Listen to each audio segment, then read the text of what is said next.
Hi everyone, I'm Brooke Nelli and I am the 2024 recipient of the Athol Robinson Scholarship and I'm going to be with Davey on Connect.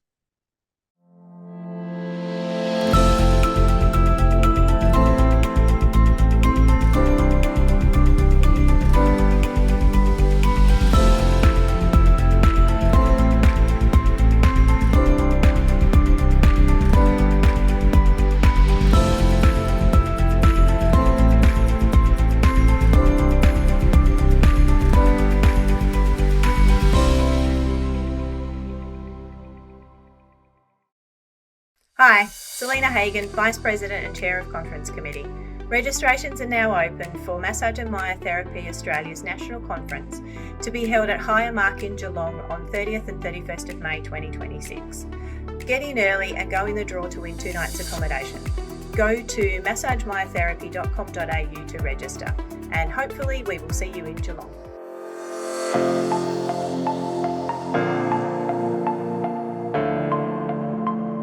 Hi everyone, I'm Davey from Massage and Myotherapy Australia and welcome to this episode of Connect, Massage and Myotherapy Connect, and I'm here with Brooke Nelli. Hi Brooke, how are you? Hello, I'm doing very well, thank you.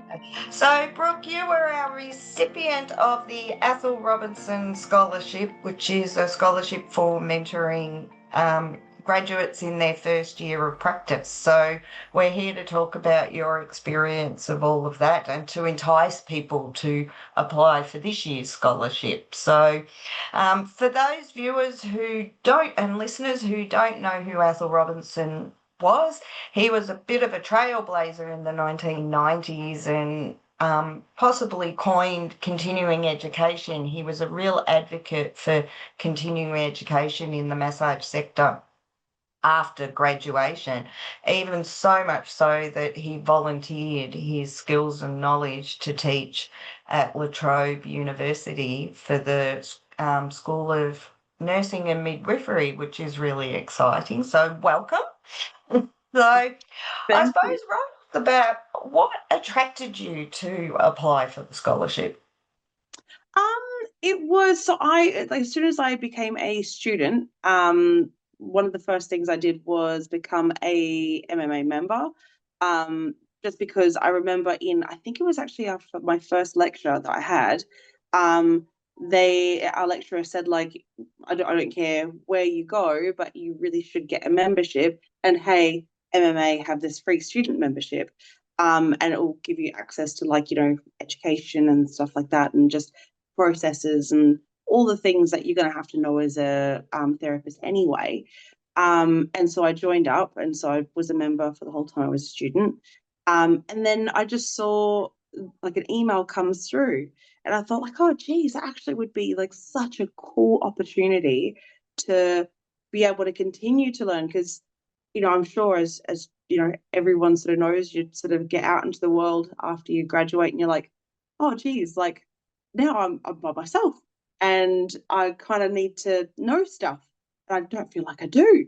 And so I just thought like it'd be really cool to have that extra opportunity to continue to learn and to continue to grow and continue to find myself as a therapist.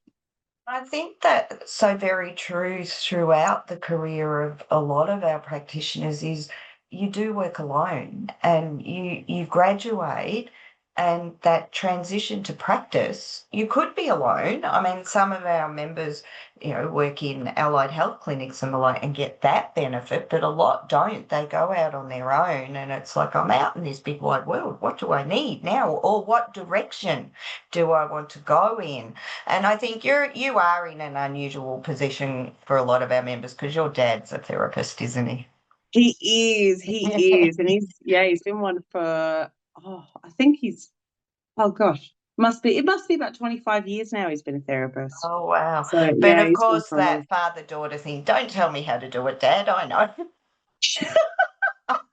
Just, Do you know what? just I'm very, he's very, very good. And so I did sort of want to like take as much information as I could, but not necessarily go down the same path he did.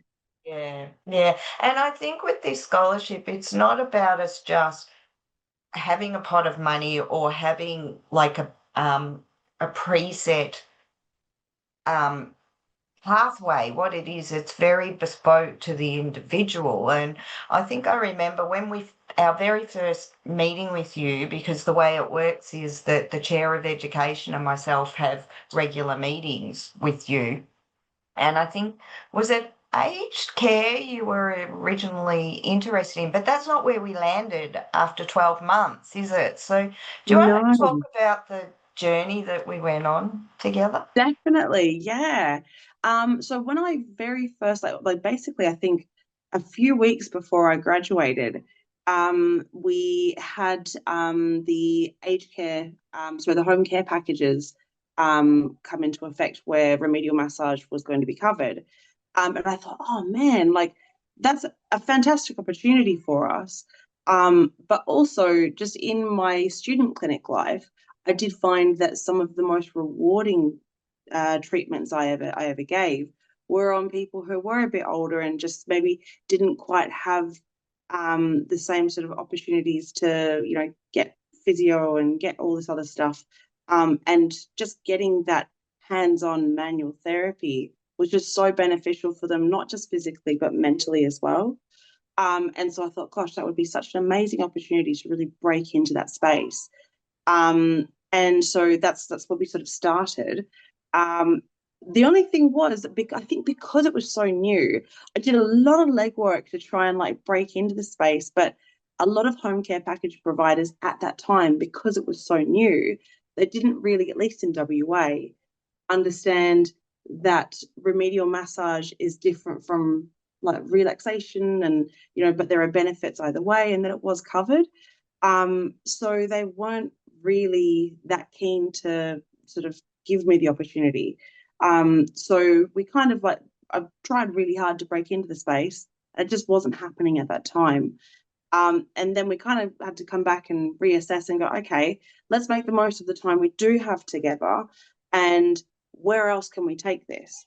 And so the really cool thing with the scholarship was the fact that like I was able to not just connect with you guys, but connect with other therapists and also continue to get education for, like techniques and just best practices and all this kind of stuff.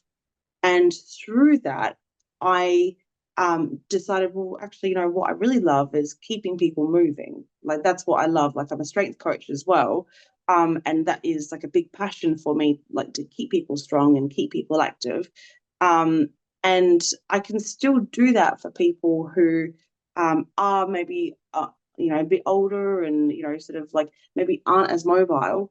I can still do that from like a sports remedial point of view. So give them the best treatment possible with the aim of keeping them moving. And that's actually where I've basically ended up with my practice now. And I think it's a good point that you draw on, that the association has so many relationships with so many different people, so many different institutions in the sector and just outside of the sector that can support us supporting you as a scholarship awardee into finding where it is you want to be, because it's not, the scholarship isn't just about technique. It could be that for future applicants, they want to start their own business but they don't know how to, so we can get a business coach, or they just don't know what. We had one a couple of years ago, they just had no idea where they wanted to land, so we got a life coach. They didn't have Mm. any idea. At least you had some sort of, inkling as to where you wanted to land and what area you wanted to focus on. And I think that's why I like this mentoring scholarship so much, is that it's not a one size fits all. At all. And I remember there was another candidate that the first meeting, and I thought, what are we going to do for this person? They seem to have their act together, and like, how can we help them? But then as you get talking, things come out. And I think at every meeting, which only happened like it it's not onerous in that you have to meet with us every week. I just want to get that clear for any applicants. It could be every 6 or 8 weeks. I think we settled on, wasn't it? To Yeah, give you time to kind of digest what we discussed and, do what, we've committed to do. So, and I think, that works really well. Would you agree that it keeps you consistent? Yeah. definitely. The time frame between meetings is just like I found it was really helpful to kind of keep that momentum going so you don't sort of like lose steam and go like, oh, especially with myself because I get very excited about stuff. And then what can tend to happen is I get really excited and then maybe come up against a couple of challenges, or maybe it starts to kind of lose that shiny factor feel. And then I start to lose steam.